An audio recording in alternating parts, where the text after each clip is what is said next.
Pemirsa Sampai TV, jumpa lagi bersama saya, Yuwana. Tentunya masih dalam acara yang sama, Mimbar Agama Buddha. Namun sebelumnya, terimalah kasih dalam Dhamma, Namo Buddhaya. Baik pemirsa Sampai TV yang berbahagia dimanapun Anda berada, pada Mimbar Agama Buddha saat ini, kita akan mengangkat tema tentang meditasi. Dan bersama saya kali ini sudah hadir narasumber kita, yaitu Upasaka Cita Suryo Charles Surtandi. Halo, Namo Buddhaya, Pak Charles. Apa kabar? Baik.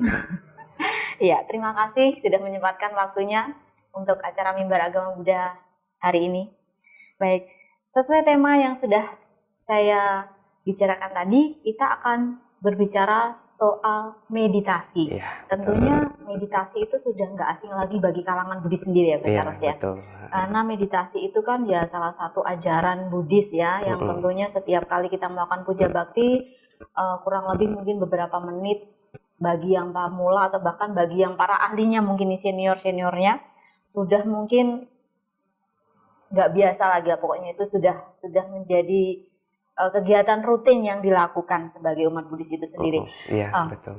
Mohon penjelasannya Coach Charles, meditasi itu sendiri seperti apa? Meditasi ya, meditasi banyak sih pengertian meditasi kalau kita search di Google gitu ya. Menurut siapa artinya ini, menurut ini ini artinya. Tapi intinya secara meditasi, Buddhis aja lah seperti apa gitu ya.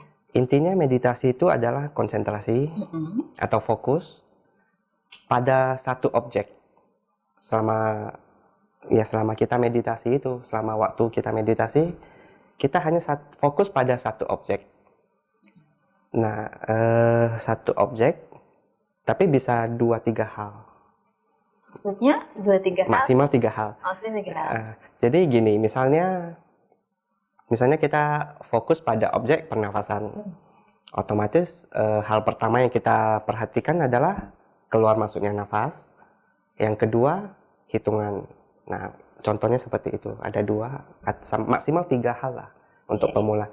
Tapi kalau misalnya setelah lebih lanjut, kita tetap harus fokus pada satu hal dan satu objek saja.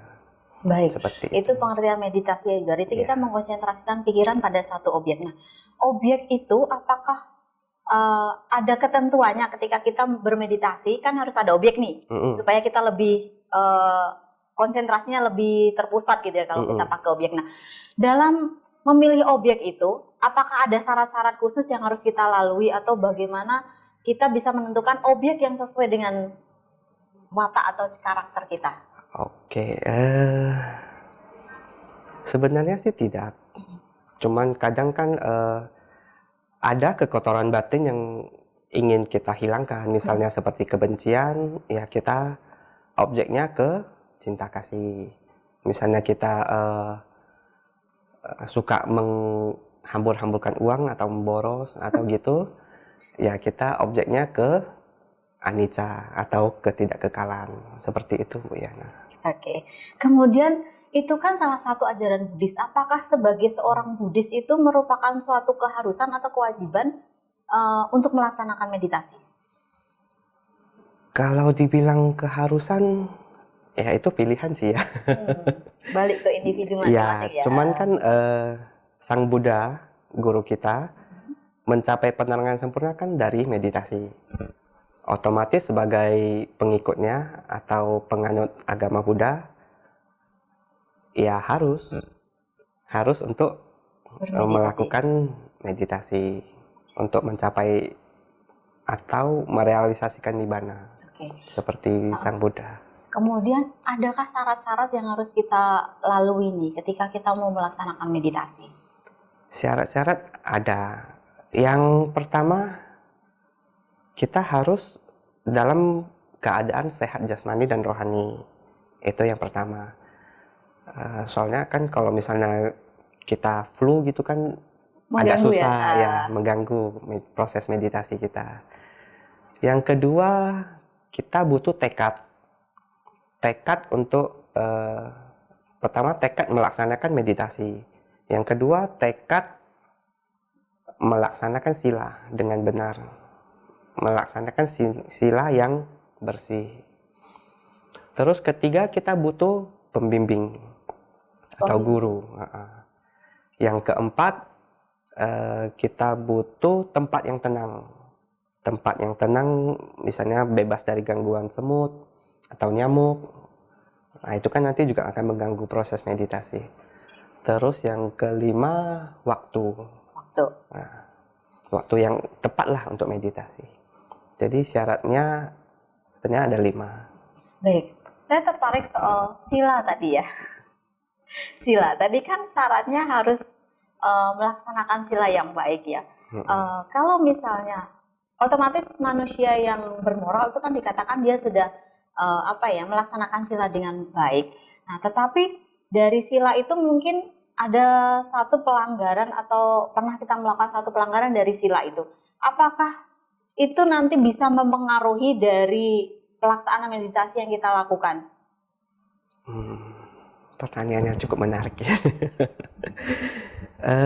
Misalnya nih sila di dalam Buddhis itu kalau kita sebagai umat awam ya, itu kan ada 5 sila ya, Pancasila Buddhis. Salah satunya itu misalnya tidak mengucapkan kata-kata yang tidak benar atau berbohong. Nah, ketika seorang meditator ini melanggar salah satunya itu misalnya tadi berbohong, apakah itu nanti bisa mempengaruhi dari keberhasilan ketika dia melaksanakan meditasi atau malah dia nanti sulit untuk terkonsentrasi karena sudah melakukan pelanggaran sila gitu? Ketika kita melanggar sila, biasanya untuk meditator yang sudah senior ada guncangan sedikit di batinnya itu. Nah, ya akan sedikit mengganggu sih. Cuman seiring terus kita melakukan meditasi, guncangan itu pelan-pelan akan hilang. Dan kita kembali lagi bertekad untuk tidak melakukan pelanggaran sila itu lagi gitu. Solusinya apakah kita cuma bertekad seperti itu atau ada solusi lain atau jalan lain yang bisa kita lakukan supaya nanti meditasi kita bisa berhasil? Tekad sih yang penting, tekad. Ya, yang pasti tekad gitu ya. Dan guru pembimbing kita butuh. Sebenarnya sejauh mana pentingnya guru pembimbing itu ketika bagi meditator awal ya, pemula nih, sejauh mana pentingnya seorang guru atau pembimbing gitu? Menurut saya sangat penting. Soalnya kan kalau kita cuman misalnya searching di internet Google, ya, kan banyak nih metode meditasi seperti ini. Terlalu banyak nanti kita kacau sendiri. Dan dengan adanya guru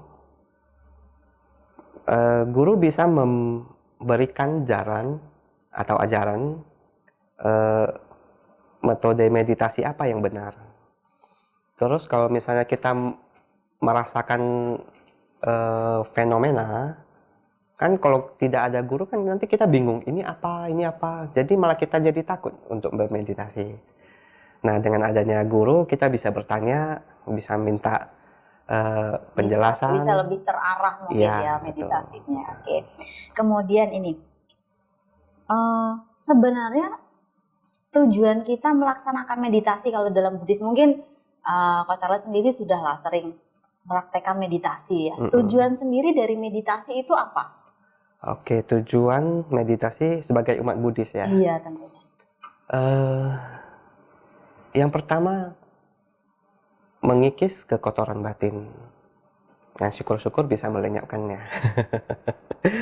Terus yang kedua, tujuannya untuk memahami 4 kebenaran mulia.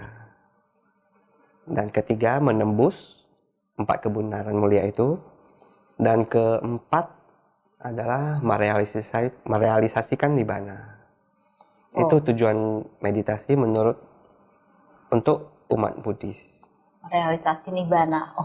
Ya, seperti guru kita. Iya. Oke, jadi guru agung kita kan mencapai merealisasi nibbana salah satu cara yang dilakukan dan melaksanakan meditasi ya. Oke. Kemudian bagaimana cara meditasi yang benar? Kalau menurut Budi sendiri ya, cara meditasi yang benar sehingga kita nanti bisa merealisasi nibbana atau bisa menghilangkan kekotoran batin dan sebagainya itu. Pertama, seperti tadi, tekad dulu. Tekad, yang pasti utama tekad ya. Iya, iya betul.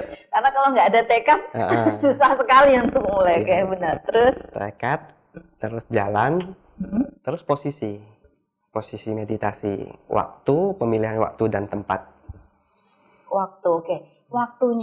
Waktu yang tepat untuk kita melakukan meditasi itu kapan? Ataukah ada keharusan, mungkin ada waktunya yang dijadwalkan gitu, mungkin ada aturannya begitu, ataukah itu sesuai dengan keinginan kita sendiri? Oke, ini termasuk yang banyak perdebatan mengenai waktu ya. Sebenarnya meditasi bisa dilakukan setiap saat. Ketika kita menunggu di ruang tunggu, ketika akan menunggu pesawat, itu daripada kita bengong main game kan bisa kita duduk tenang meditasi. Tapi kan tadi di awal Coach Charles mengatakan salah satu syarat untuk kita melakukan meditasi kita pilih tempat nih, tempat. Iya. Kalau misalnya di ruang tunggu paling nggak kan keramaian. Kalau dia meditator pemula, nah ini masalahnya. Ya, kalau meditator sudah senior, is oke lah, mungkin bisa dimanapun berada ya. Tetapi kalau bagi meditator yang pemula bagaimana? Nah, solusinya meditator pemula, makanya tadi kan sebenarnya meditasi bisa di mana saja kan, kapan saja. Itu untuk yang senior memang. Senior.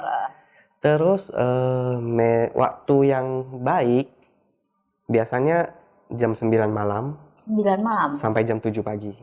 Sampai jam 7 pagi. Itu rentang waktu yang baik. Rentang waktu yang baik. Nah, waktu yang terbaik, tadi kan waktu yang baik. Ini waktu yang terbaik, itu 2:30 subuh sampai 3:30 subuh. 2:30 subuh, kenapa rentan waktu itu dikatakan yang terbaik? Itu kan waktu orang paling enak untuk narik selimut ya, 2:30, 3:30 gitu. Nah, kalau misalnya kita nggak bisa memanage waktu nih ya untuk yang terbaik tadi, mungkin kalau misalnya dia bisanya waktu, kan setiap orang tuh pasti punya waktu waktu senggang itu masing-masing ya. Mungkin ada yang siang hari atau bahkan sore hari jam 7 gitu, atau jam 6 sampai jam 10 misalnya, jam 10 malam. Apakah itu tidak diperbolehkan gitu? Boleh. Makanya tadi kan boleh kapan saja dan di mana saja. Ini kan ya seperti yang tadi saya katakan, masih banyak perdebatan. Berarti memang sebetulnya itu tidak ada aturan khusus ya untuk waktunya. Jadi tergantung dari individu masing-masing. Meditator itu dia bisanya atau sempatnya di waktu kapan gitu ya. Pokoknya terlepas dari masalah-masalah yang dihadapi mungkin, atau kerjaan atau apa gitu. Nah, tadi ada tanya kenapa 2:30? Iya, 2:30, 3:30 gitu. Nah, ini juga tidak ada teori yang pasti. Cuman untuk meditator senior, biasanya mereka jam-jam segitu pasti terbangun. Biasanya bisa terbangun dan tiba-tiba ingin melakukan meditasi. Itu bagi yang senior. Iya. Bagi yang senior, baik. Nah, jadi kalau ditanya kenapa, ya tidak ada penjelasannya sih. Oke. Baik. Kemudian ini posisi dalam melaksanakan meditasi itu, karena kita yang ketahui sekarang mungkin di kalangan awam ya, kan nggak tahu begitu jelas ya tentang meditasi, posisinya yang benar dan baik itu seperti apa. Nah, sejauh ini yang kita perhatikan mungkin orang-orang umum juga sih ya, yang non-Buddhis mungkin otomatis ya. Biasanya kan melihat meditasi itu pasti duduk, diam, bersila, memejamkan mata. Apakah posisi dalam melaksanakan meditasi itu hanya seperti itu saja, atau ada posisi lain yang bisa kita laksanakan atau kita praktekkan ketika melaksanakan meditasi? Oke, posisi untuk meditasi banyak ya sebenarnya. Ada posisi duduk bersila, ada posisi berdiri, berjalan, dan bisa berbaring. Tapi untuk berbaring tidak disarankan untuk pemula. Nanti ketiduran. Oh begitu ya. Tetapi ketika kita benar-benar konsentrasi mungkin kan.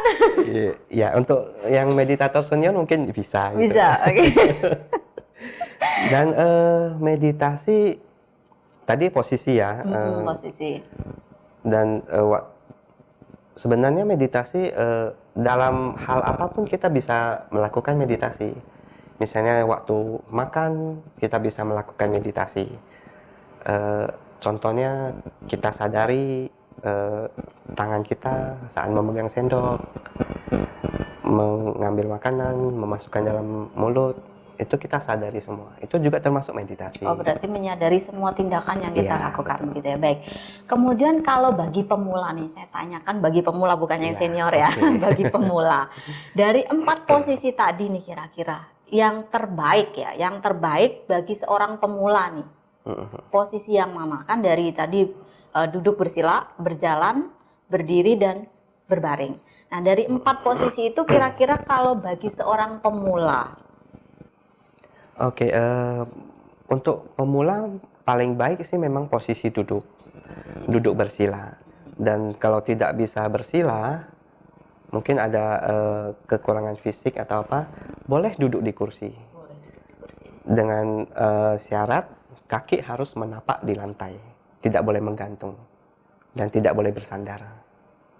Itu posisi duduknya. Baik, semakin menarik ya. Baik, kita akan lanjutkan perbincangan kita dengan narasumber, tentunya dengan tema meditasi, tetapi setelah iklan yang berikut ini.